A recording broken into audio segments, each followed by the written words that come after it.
c'est la deuxième partie ñu daal di nekkoon foo xamante ne fu am solo la di benn interpellation boo xam ne daal dina koy defoon moom maître Ndoye concernant rek gestion bi nga xamante ne suñu invité suñu njaayeen bi daal dinañu ko proposé te mu jëm ci gestion armée et autres alors ma bàyyi la rek nga daal di koy dugalaat mu daal di tontu ñu daal di continuer fi ñu nekkoon.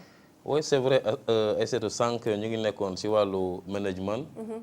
parce que moom jotoon na wax ni am na solo ñu dugal corps militaire ci lépp loo xamante ne ay structure donc sur le plan étatique ou kii sur le plan des ay direction ñu mën ka ñu nekk ci kaw pour gérer ma ne ko tey ñu ngi nekk ci monde boo xamante ne lépp loo gis diisoo la waxtaan balaa ñu jël ay décision te gis nañu armée seen style bi c'est un style taylorien maanaam le taylorisme boo xamante ne décision bi ci kaw lañ koy jëlee ñi nekk ci suuf am ñu wax am ñu kàddu. ay exécutants lañu. donc ce sont des exécutants.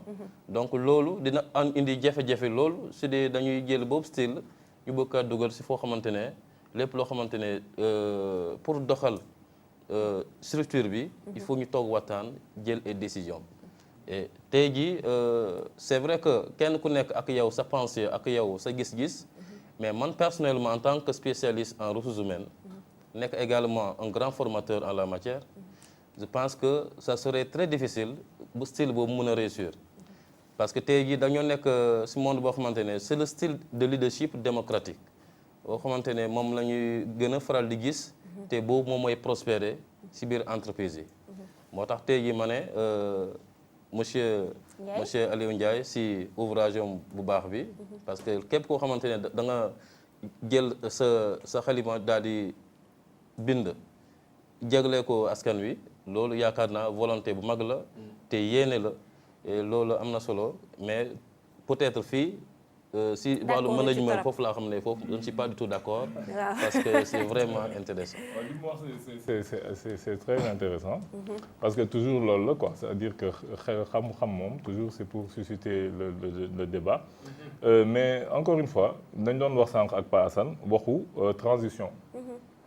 ma ne wëlbate bi dafa war a mën a jël 3 ans et pour loolu il faut que nga mën a am ñëw sukkandiku pour seulement 3 ans et pour loolu il faut que nga seet pas ñi gën ci réew mi mais nga seet ñi ci gën a discipliné loolu laa ko wax ma ne leen nag jigéen ñi ak militaires ñoo fi gën a discipliné léegi li ma koy wax discipline militaire par exemple du ñàkk diisoo loolu du bokkul ci discipline militaire parce que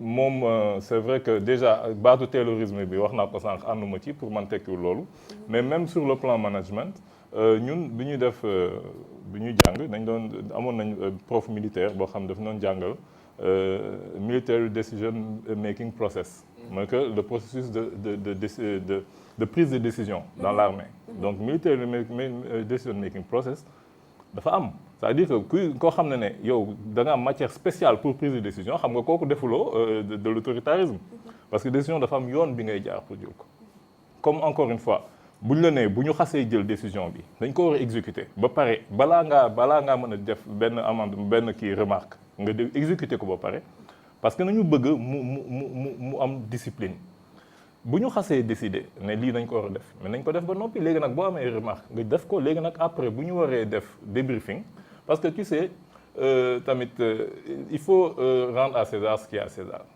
tout ce qui est management c'est militaire booy xool l'art de la guerre Sun Tzu moom la ñu jàngale ci université yëpp c'est un général de l'armée booy xool les termes yi ñuy wax briefing débriefing ciblage ay target mais loolu yëpp c'est des termes militaires yooyu yëpp ay termes militaires la c'est-à-dire que bu dee management militaire ñoo ko jàngale foofu la matalee parce que adduna bi mais la stratégie mooy waxuma la yooyu mën naa la génne une terminologie boo xam ne fii ba suba duñ ci génn. stratégie je sais que stratégie c'est mais purement militaire tout est militaire donc le problème mooy que parce que xamul lu tax dafa am jamono yoo xam ne nit boo daan non seulement gérer sa réew mais boo bëggaan di yokku armée moom ngay jiital c'est lépp d'abord mooy ñoo lay aar donc ñoom ñooy nekk même kiy jiite réew mi léeg-léeg mooy nekk chef de l'armée affaire yooyu donc encore une fois kenn mënul génn ne ñoom si benn côté ñoo si gën a discipliné léegi nag bi ñu demee ba léegi ñu xas a nekk dans une période de paix relative entre guillemets mais dañuy retiré wu dem si caserne yi parce que jàmm nañ nekk mais bu ñu nekkee si période boo xam ne ni ñu jàpp ne réew mi dafa paccaxoo et que fu mu toll nii affaire yi dafa juutu nañ ko war a wëlbati na ma ne ki nga xam ne moo war a jiite loolu bu sukkandikoo si militaire dina am liggéey bu baax bu mun def parce que su boobaa pendant 3 ans il pourrait être à la tête des directions nga xam ne liggéey bi dina gaaw c'est-à-dire que li nga mën a def ak ñoom en 3 ans boo jëloon civil xam naa ne 7 ans 10 ans 15 ans du la si mais ndax quelque part oui ñu déggante le président dafa fayir ci mission bi mu am ndax bu ñuy wax chef d'état-major des forces armées nga xam si ni moom moo tënk ëmb lépp suñu demee bay xalaat naan mën nañu jël léegi armée bi dénk ko réew mi pour quelque temps am na foo xam ne si deful liggéeyam mën nañ ko jàppee noonu ndax su fekkoon def na liggéeyam peut-être duñ ci xalaatee loolu ndax corps gendarmerie ak paramilitaire bu ñu demee bay xalaat nañu diriger y a problème. waaw du question président de la République ñu man waxuma benn yoon président de la République Sénégal yëpp xanaa nañu wax c'est-à-dire que le constat d'échec il est général c'est-à-dire que li nga mën a xam rek mooy que affaire bi doxul pourquoi doxul nag loolu voilà ku nekk mën nga xool lii pourquoi doxul léegi le problème mooy naka nañu war a def ba mu dox c'est ça c'est-à-dire que nu ñu war a def ba mu dox pour man am na proverbe boo xam ne maa ngi ko ciy bind sax dama daan dégg sëñ Abdoul Aziz Dabakh rahimahullah mu ko daan wax gis nga moom la tubaab bi wax au grand mot les grands moyens mooy buum bu naree teng nañ koy yeew ci bopp yu ku kuy buum bu naree teng nañ koy yeew ci bopp yu ku kuy am na loo xam ne ay caaxaan du ko régler c'est-à-dire que situation am na fu muy toll il faut vraiment que nga jël de grands moyens te dafa am loo xam ne changement paradigmatique la laaj effectivement parce que oui donc toujours dans le même sillage man fu muy waxee mooy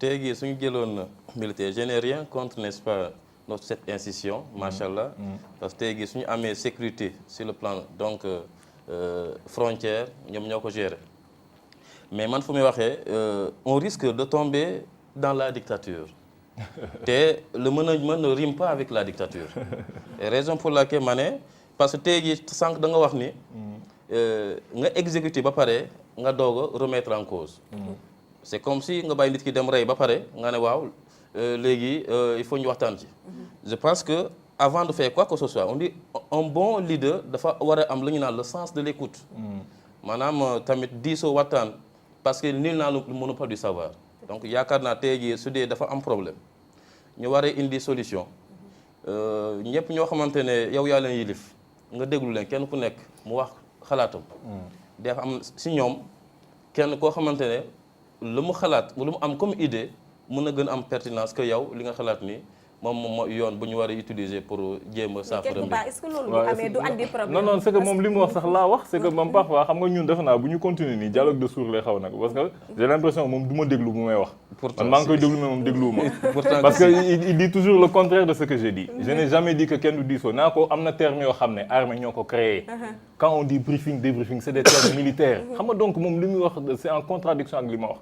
briefing c'est avant.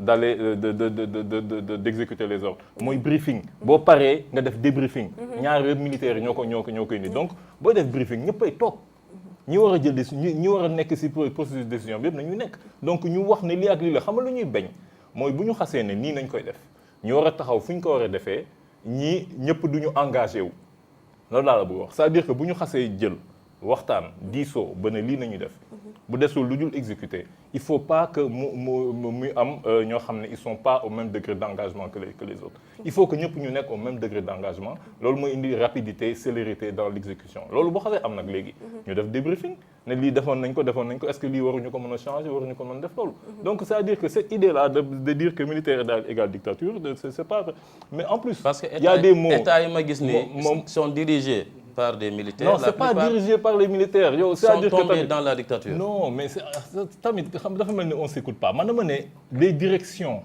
les militaires ils peuvent pas avoir le monopole des armes et le monopole de l'ordre. C'est-à-dire que militaire day exécuter ordre. Militaire mënul yore arme ba pare yore ordre. c'est-à-dire que moom bu dee moom mooy joxe ordre bi ba pare yore gànnaay su boobaa loolu régime militaire lay nekk man waxuma loolu militaires yi yorewuñu ordre bi ki nga xam ne mooy njaabal bi mooy ki nga xam ne mooy décider moom mooy gérer la transition. C'est lui qui donne les ordres, c'est lui qui dirige l'exécutif. Les militaires ne dirigent pas l'exécutif. Ce sont des instruments. te loolu ñoom nañ leen si tàggat ñu dàq ko gars yi fop nee naa la li ngay jàng ñoom la ñu jàng ni nga nekkee juriste am na ay juriste yu la gën a xereñ si biir armée toog jàpp sa ñàmbur donc dama la bëgg wax ne il faut que loolu boo ko amee ay ingénieurs yoo xam ne ñoo dàq tabax gars yi mais loolu boo ko amee il faut l'utiliser en un moment où on en a besoin. donc bu ñu demoon ba xalaat ne nañu war a def benn transition loolu laa wax. am na poste yoo xam ne boo leen ko dénkee macha allah liggéey bi fu mu waroon yéexee foofu dana fa gaawee te dina wér. d'accord mu nekk lu leer lu leer mais par rapport ak livre ma juste rek parce que gis naa ni mu dédié tout un tout petit peu livre bi à son père. mu nekk loo xamante ne man ça m'a beaucoup marqué. en quelques mots rek mën nga ñu wax tuuti ci. waaw xam nga loolu dina tax sax mu ne man moo tax ma fa militaire yi. comprendre nga le pourquoi ma pose ko question bien dama femme militaire yi. Bien sûr. Non mais c'est que je parle peut-être en connaissance de cause dama leen xam. dama xam lu ñu mën dama leen voilà c'est-à-dire que lu bëri nit mën na ko umpe. boo kiiwul je veux dire que même booy xool déjà si lycée yi. xale yi nga xam ne ñoo nekk Prytanée mais c'est des militaires. c'est des jeunes militaires yoo xam ne ñoom ñoo gën a xarañ si jàngkat yi. et c'est l'excellence. C'est l'excellence. noonu nag lay continuer. C'est comme ça que ça continue mais nañu làqu. médecins yi fi gën a xarañ lan nañu. kan moo fi def séparation des siamois de colonel Ndoye. c'est pas un militaire. ñoo fi gën a xarañ man li may wax xam naa ko. donc problème bi mooy que mën nañ leen utiliser foo xam ne dañ leen fa soxla. bu ñu defee 3 ans defaraat réew mi jigéen ñi tam dañoo xarañ. ak militaires yi bu ñu fi jógee joxaat ko gars yi nga xam ne fekk nañu encadré ko. affaire yi mën a jaar yoon mais nag il faut nga lire lépp. d'accord boo lire lépp yow tam il faut nga lire. man kontaan naa ci parce que ba mu laalee jigéen ñi rek laa ne bravo boobu neex na mais en plus aussi faut le reconnaître tamit militaire lépp lu mu dugg rek day am rigueur. xëy na am nañu seen côté ay problèmes yoo xamante ne mu ngi ci. mais quelque part li ñu ci mën a seetlu rek moom discipline. te vraiment soxla nañ discipline booy seetlu ay plainte boo koy déposer sax dañ la naan demal gendarmerie. lépp lu fa yàqu si civil yi la jógee. quelque part lu fa yàqu rek civil yi ñoo leen contaminé. parce que problème bi mooy que lii ñiy diriger. le poisson pourri par la tête. gis nga réew moom bu commencé jaxasoo si kaw ñëpp lay contaminé. mais nag booy xool dina am secteur yoo xam ne ils sont moins contaminés. effectivement mu nekk lu am solo merci beaucoup Kader say waxtu ngay daal di jël ak maître Ndoye. nuyoo mbër bi rek dama ko gis ci livre bi mu mel ni bàkk mbër dafa am ci biir livre bi. mooy lan maanaam nuyoo mbër gërëm bi. foo xam ne nga gërëm. non loolu ci livre la c'est normal en général ñi bind dañuy remercier ku nekk mu détaillé la dara. waaw loolu de moom loolu yoon la. loolu yoon la ci livre ak cant la sax c'est-à-dire que pour man yoon la waxuma sax si livre. mais yoon la si nekkin. waaw nekkin dafa am loo xam ne moom il faut ngay sant ni nga xam ne. lépp lu bu amee ñoom ñoo tax en commençant par sa yaay. effectivement di nga sant sa yaay. mu nekk lu am solo balaa ngaa def dara. Kader donc koy gërëm sax laa bëgg a wax parce que sant moom yàlla rek nañ koy def. merci beaucoup merci am na solo lool. Kader ak maître Ndoye sama liggéeyu bopp. waaw débat bi dafa neex macha allah vraiment kontaan nañ trop ci liñ fi jot a jàngee parce que livre permettre nañu ñu dugg lu bari ci sunu diine waaye tamit ci sunu ay institutions ni muy doxee ak fi ñu toll. dañuy continuer ak maître Ndoye ci sama liggéeyu bopp. toll nañ ci jamono joo xam ne si nit ñi dañu toll ci jamono yoo dañu war a créer seen bopp lu ñuy def. créer ay emploi yoo xam ne si dootuñu xaar ci kenn mais nees def ba sécuriser ko ba nga xam ne si bu ëllëgee boo taxawalee sa yëf. dina mën a dem mais ñu toll ci jamono ju xam ne si pëccëxoo dafa am ñëpp bëgg liggéey mais kenn mënta téye li nga xam ne si moom moo di entreprise yi fan la problème bi nekk. Encore une nouvelle fois permettez-moi de me représenter Maître Ndoye consultant formateur en droit en gérance et en responsabilité sociétale des entreprises. yaakaar naa tey question emploi suñu ci débat dinaa ci kontaan parce que je suis un professeur en droit du travail mu nekk domaine boo xamante ni macha allah yàlla may na ma ci as tuuti xam-xam na nekk tamit un praticien dans la mesure également de si cadre consultance je suis souvent consulté par des personnes ou bien que ça soit des personnes physiques ou bien des personnes morales soit ay rédaction contrat ou bien ñu am ay jafe-jafe ak seen patron war a indi saafara donc loolu yàgg naa ci question emploi dans un premier temps c'est très important ñu mentionner non état bala ñu wax affaire emploi auto-emploi c'est très important parce que juriste en principe lépp lu muy wax il faut mu sukkandiku ci ay textes man c'est comme ça que je procède suñu xoolee loi 97-17 du 1er décembre 1997 portant code du travail de la République du Sénégal article 1er dafa wax ni état Sénégal moom moo waree gunge bépp jeune képp ki wut liggéey pour mu am liggéey ak su ko amee pare nu mu koy conserver alinéa 2 dafa wax ni état dafa war a traiter ñëpp sur un même pied d'égalité si wàllum accès formation si wàllu accès emploi donc ce qui veut dire waroo am lu ñu naan discrimination si wàllu distribution des possibilités d'accéder à la vie active te mu nekk loo xamante ne lu am importance la parce que des fois dans des discussions ñu bëri dañ may interpeller si loolu par rapport à la responsabilité de l'État moo tax ma ne État moo am lu ñu naan l'obligation de procéder donc à la définition d'une politique spéciale spécifique à l'emploi des jeunes diplômés donc des jeunes de manière générale parce que am ñoo xamante ne amuñu diplôme wante ñu ngi yëngu par exemple mën na nekk par exemple jaay mën na nekk tamit beneen domaine bu dul jaay. surtout ci côté informel secteur informel ku ci nekk da ngay bëgg a demal sa bopp. parce que demal sa bopp bi c'est pas seulement secteur informel parce que tey jii mën nga am sa diplôme yaa ngi nga déposer ci entreprise yi lu bëri y a ce qu'on appelle les candidatures spontanées dans les entreprises et c'est très important ma ñëwaat ci parce que wax naa leen tout à l'heure un grand spécialiste en GRH candidature spontanée mooy lan nga cibler ay entreprise nga ne man comme que am naa sama diplôme bëgg naa liggéey fii nga cibler leen daal di dem déposer lu ñu naan demande d'emploi sans que nga xam ni fi nga déposer am na fa lu ñu naan poste vacant loolu ñu naan candidature spontanée ba yàlla def ba ëllëgee ñu woo la loolu mën nga déposer ba sonn kenn du la woo aujourd'hui je tiens à le préciser.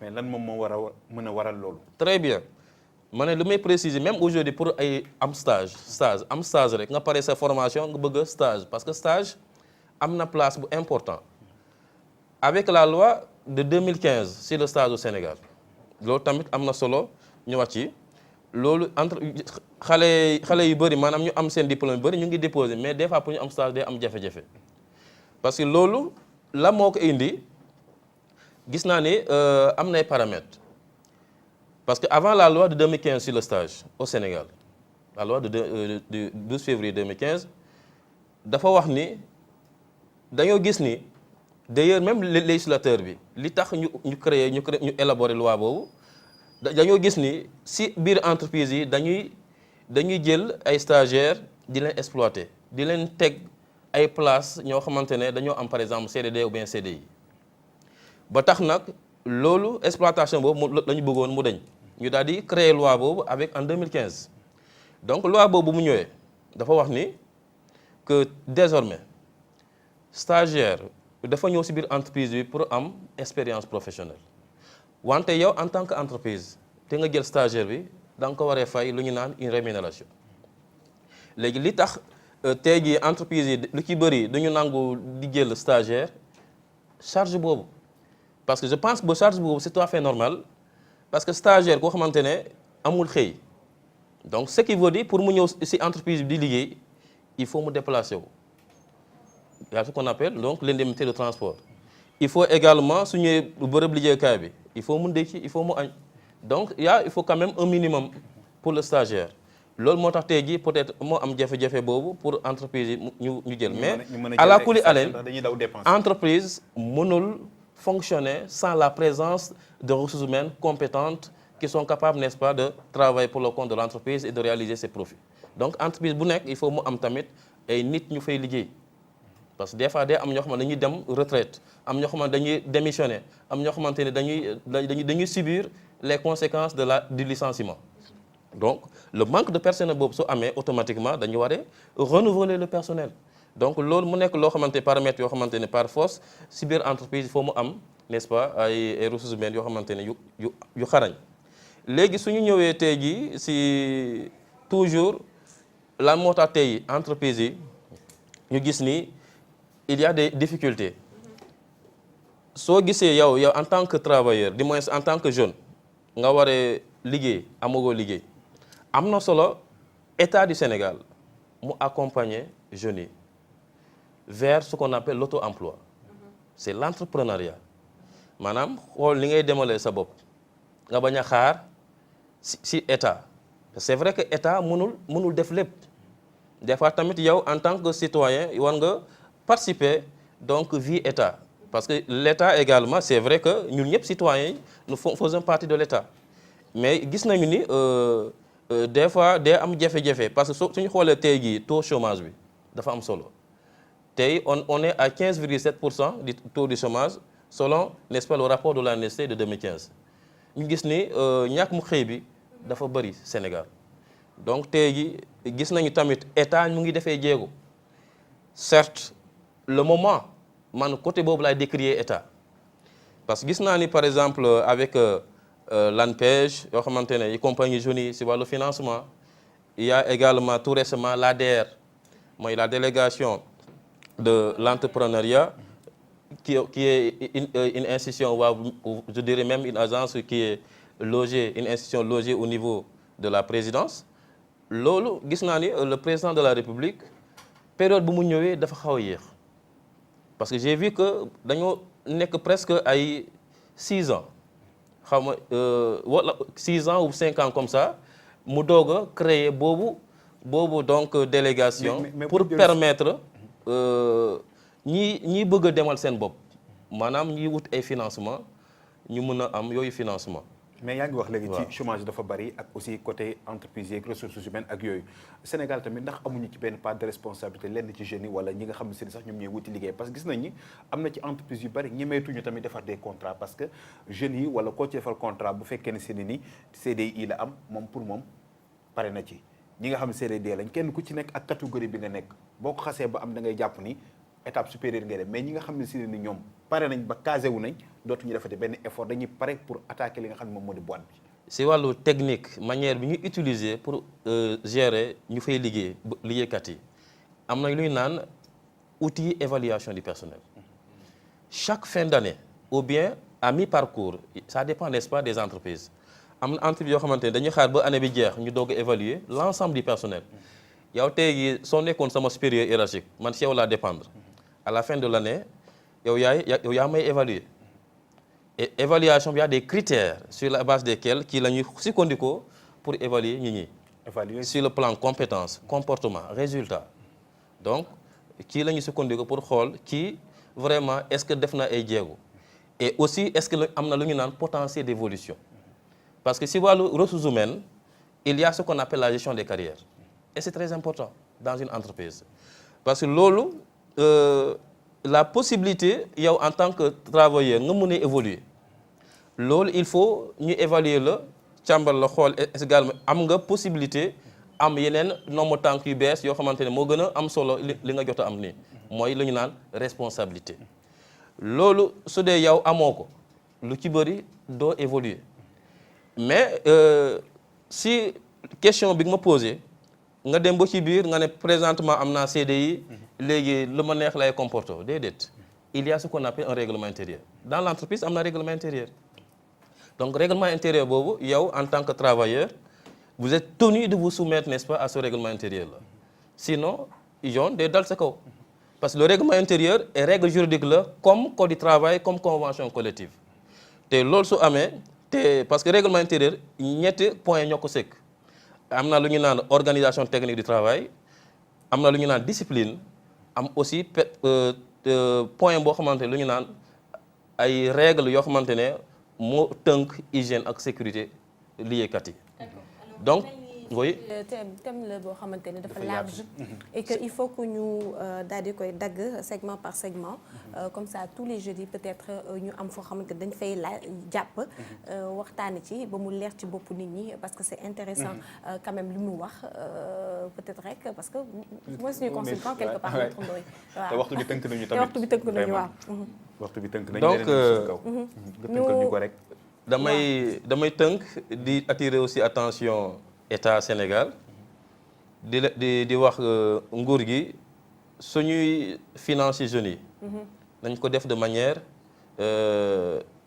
manière objective sans discrimination parce que dañoo gis ni lu ci bëri soo bokkul ci nguur gi maanaam bokkoo ci ñi jiitee nguur gi lu ci bëri pour nga am financement du yomb te am na ñu bëri ñu may interpeller ci loolu donc parce que toujours man damay jouer toujours un rôle de conseiller et loolu ma tirer seen attention parce que citoyen état ñëpp la fi nekkal sans distinction entreprise également bërëb liggéeykat bi mooy employeurs yi ñu xam ne sans ñu fa nekkal mooy travailleurs yi l'employeur du dem donc amul benn entreprise bu mun a dox sans que ñu fay liggéey ñu def seen kéemtalaay kattan liggéey bi tegu si yoon.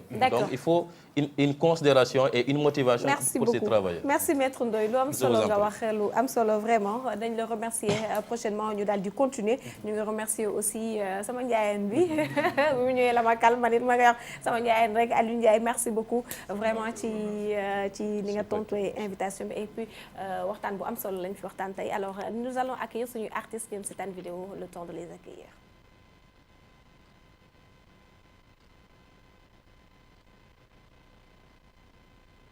Melanie, su mama de tuwa Neneg mandugu jaw shabar dunadu Jaki donadu juana sere kole Bogne omda niger malbo Jase mare jeda niger malbo Ay gala lumda se yanga tokene wa Bogne omda igera yanga Ojengole yawra yanga Et moi j'ai pas le temps pour toi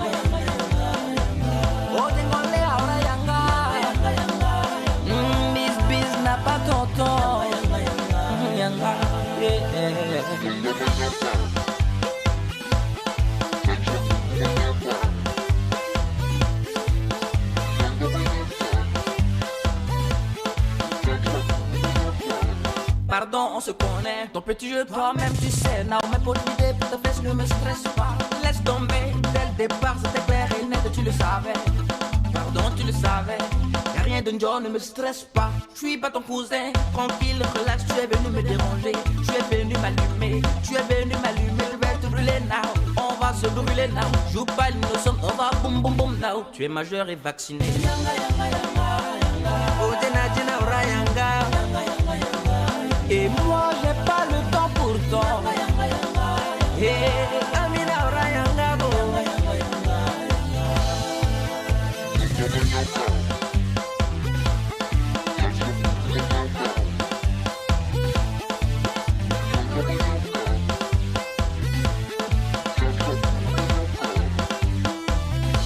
What's up, fella, they go. Hey man, ida mo koy toy ne dayla rim rim. Isa dingam rim rim. Ay do sa do de bi aw koba. Bola uso tampini. Madiyama adme madiya admiyam bakat na juk tom gena jale. Idek dang may dek dang. Dunyan lumji.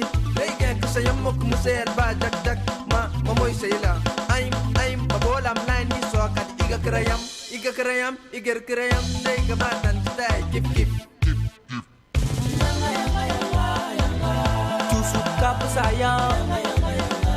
Et moi j'ai pas le temps pour toi.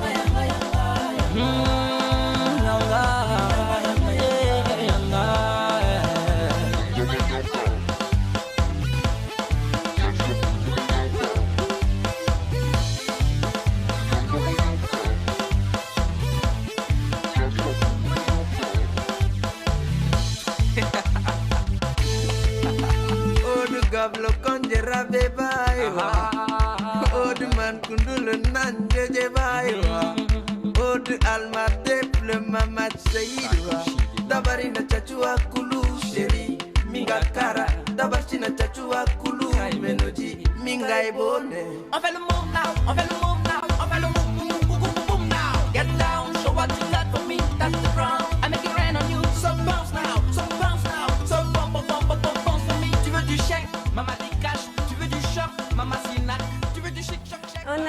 deux artistes aujourd'hui tey ci jeudi bi suñu premier artiste di Ya Salam mu nar a ñëw rek daal ñuy wax li nga xamante ne moom lay waajal d'autres artistes aussi qui nous vient de Tchad Isra ak Kandé voilà ñoom ñaar ñëpp ñu ngi ci plateau bi dañuy daal di njëkkee suñu artiste bi rek Ya Salam li nga xamante ne am na lu muy waajal Ya Salam d'ailleurs ma nuyu la d'abord noo def. maa ngi sant yàlla bu baax di nuyu Sénégal yëpp di nuyu ñi ma bokkal plateau bi di remercier yow soxna si di xamal Sénégal que ni vraiment defe naa ne samedi yàggatul.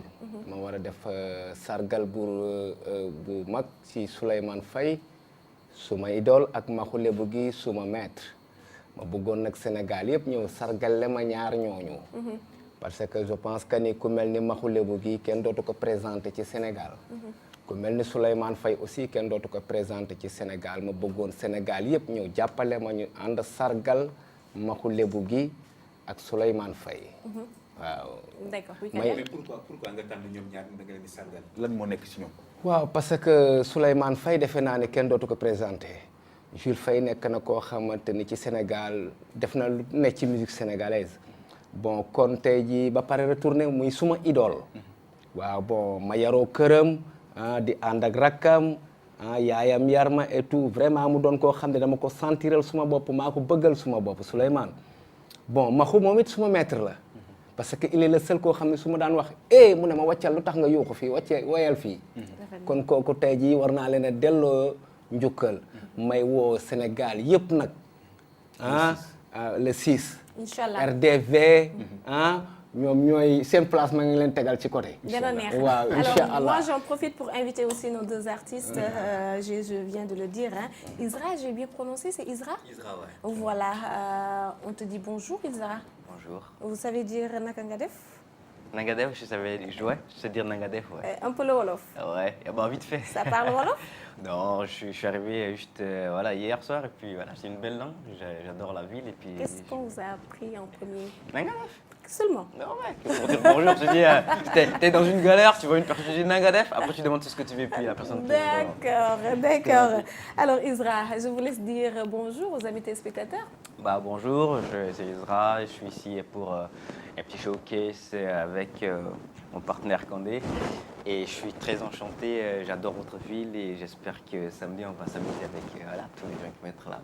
D'accord, c'est samedi. Kandé. Bonjour. Vous êtes venu avec Kandé? Exactement. Oui. Alors pour moi, c'est pas la première fois au Sénégal. Malheureusement, je ne maîtrise pas encore le wolof. Oh. C'est une langue que j'adore énormément, Nanga def, manger le tiep et tout ce qui va avec.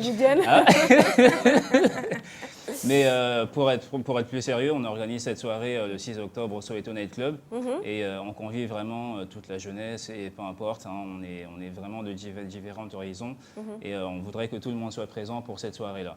Et c'est la première fois pour Isra ici au Sénégal.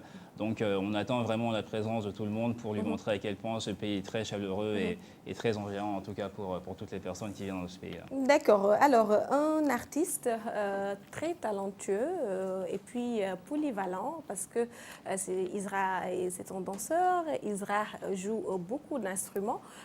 Comment pouvez-vous allier tout ça en un seul artiste? Bon, alors c'est un don de Dieu et voilà, je vais remercier Dieu et puis après je l'ai développé et puis là c'est le travail après. Tu vois, j'ai toujours été super curieux depuis que j'étais jeune parce que mes frères étaient musiciens, mes parents aussi faisaient de la musique traditionnelle, mais moi c'était plus le côté moderne. Oui. Et du coup voilà, la guitare, le piano, tout ce que je touchais, j'essayais de faire de la musique avec. Et du coup j'ai développé, j'ai pas arrêté en fait jusqu'à aujourd'hui. D'accord. Alors il paraît que la musique c'est depuis l'âge de 9 ans ou même avant? Oui, avant. 6 ans? Professionnellement à partir de 9 jeune, ans en fait.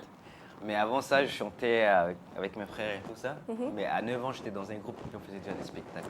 C'était vos frères aussi qui vous ont un tout petit peu inculqué c'est eux qui ils m'ont mis là-dedans en fait. Et c'est ce qui vous a motivé.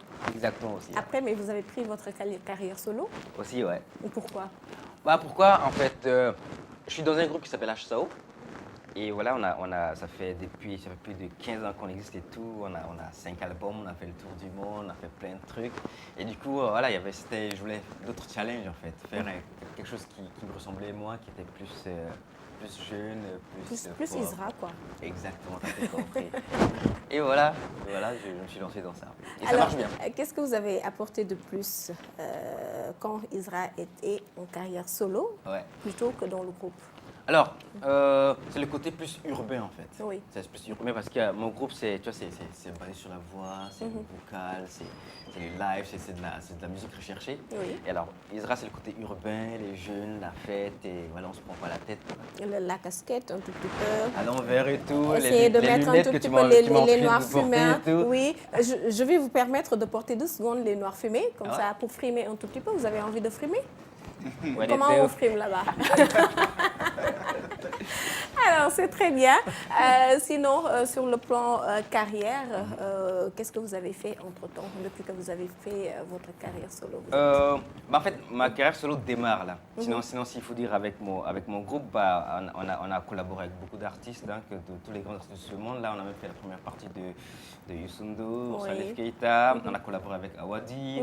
Ouais, on connaît beaucoup d'artistes sénégalais. Il y a mon guitariste qui s'appelle Hassan Sek. Et tout. Et voilà, on a fait le tour, quoi. On a joué, avec Céline Dion, Garou, on a côtoyé les grands avec mon groupe. Alors mon truc, il est nouveau. Et voilà, là, j'ai Et déménagé vous avez en France. envie de percer et d'aller plus loin? Ouais, j'essaie d'un autre marché, en fait, parce qu'on est basé au Canada. Oui. Et là, j'ai déménagé pour la France, pour essayer de... Voilà. Et puis voilà, on va Vous avez quitté Montréal pour pour Paris? la France, pour développer le marché là-bas, parce qu'avec mon groupe, c'est plus l'Amérique du Nord, l'Australie, l'Asie. Et du coup, là, je viens en France pour essayer de voir ce marché. Et je vais être plus près, après, je vais être plus près du Sénégal. Bien sûr, le Sénégal, pourquoi pas. Votre programme, c'est quoi? Mon programme. Oui, votre programme avec Isra. C'est simple. Isra, c'est un artiste qui est extrêmement talentueux et ça fait en tout cas depuis très longtemps que j'écoute sa musique, en particulier avec le groupe HAO. Et depuis en tout cas qu'il a pris un tournant très orienté urbain, c'est quelque chose que j'apprécie particulièrement parce que je suis entrepreneur dans le milieu culturel urbain et c'est quelque chose qui m'intéresse énormément. Donc en tout cas, moi je suis là pour donner tout mon support, que ce soit en termes d'exposition, partage de sa musique. Et mon souhait en tout cas, c'est qu'il puisse réussir et atteindre un certain sommet au niveau africain et pourquoi pas international. D'accord. Alors, il a des tresses que beaucoup d'Africaines adorent. Les tresses là que je vois chez Isra. Je vais revenir sur artiste Yasalam. Yasalam, ce programme aujourd'hui, lan ngay promettre artistes sénégalais? li may promettre artistes yi mooy que di invité artistes yi nekk ci Sénégal yëpp amul xàjj ak seen li ko dagg ci Youssou Ndour ba ci artiste bi soog a démarré tey. Parce que Diego moom. waaw Diego Sénégal ñëpp la. Maxu aussi Maxu Sénégal yëpp la. kon su ma sañoon tey jii li ma defal loolu may defal Souleymane ak Maxu. bëggoon naa Sénégal yëpp ñëw jàppale ma ci loolu. parce que mérito nañ ko aussi. waaw bon may woo ñëpp di si ànd aussi ak waa Océan Couture. Isra, voilà pourquoi pas? voilà. J'ai compris. Voilà, il organise une soirée, de gala. De gala. Le samedi 6 octobre. Oui. À quelle heure? Et il invite tous les artistes. Ah oui, ça serait cool. À partir de 18h. Nous, c'est plus tard. Ok. Yes, voilà. On va là, après, on va tout ça. Exactement. Tu es parmi mes invités. Hein? Ah, avec plaisir. Voilà. Alors, merci. Alors, Isra, vous aussi, qu'est-ce que vous promettez aux Sénégalais? Alors, ce que je prends aux Sénégalais, c'est le partage. C'est le partage de ma culture. Parce qu'aujourd'hui, moi, je me considère plus comme un citoyen du monde, même si je suis tchadien. Ouais. Et j'ai beaucoup voyagé. Et alors, je viens partager toutes les expériences et je veux aussi apprendre ici. Et voilà, c'est ce moment de partage que voilà, j'ai hâte de partager ça avec les Sénégalais. D'accord. Voilà. D'accord. Un dernier mot? Le dernier mot, j'invite tout le monde à venir passer la soirée avec nous. On va s'éclater, on va s'amuser. C'est la fête. Moi, je suis là pour le fun.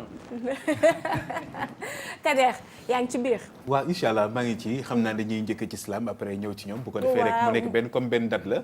le 6 incha allah j'espère que mi ngi am ci Tëngéej.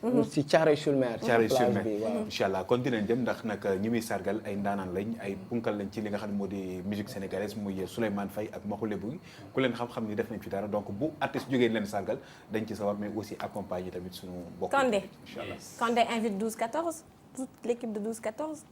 Forcément. Et encore plus. toute la population sénégalaise. Il faut que tout le monde soit présent. Mais en tout cas, on va vraiment déjà s'amuser au spectacle de monsieur. Et puis ensuite, on va enchaîner au Soweto Night Club à 20h ce samedi. Voilà. Inch'Allah. Merci beaucoup. En tout cas, merci. Ça nous a fait très plaisir de recevoir sur ce plateau Isra et Kandé qui vont organiser une soirée le 6. Il faudra y être. C'est où déjà?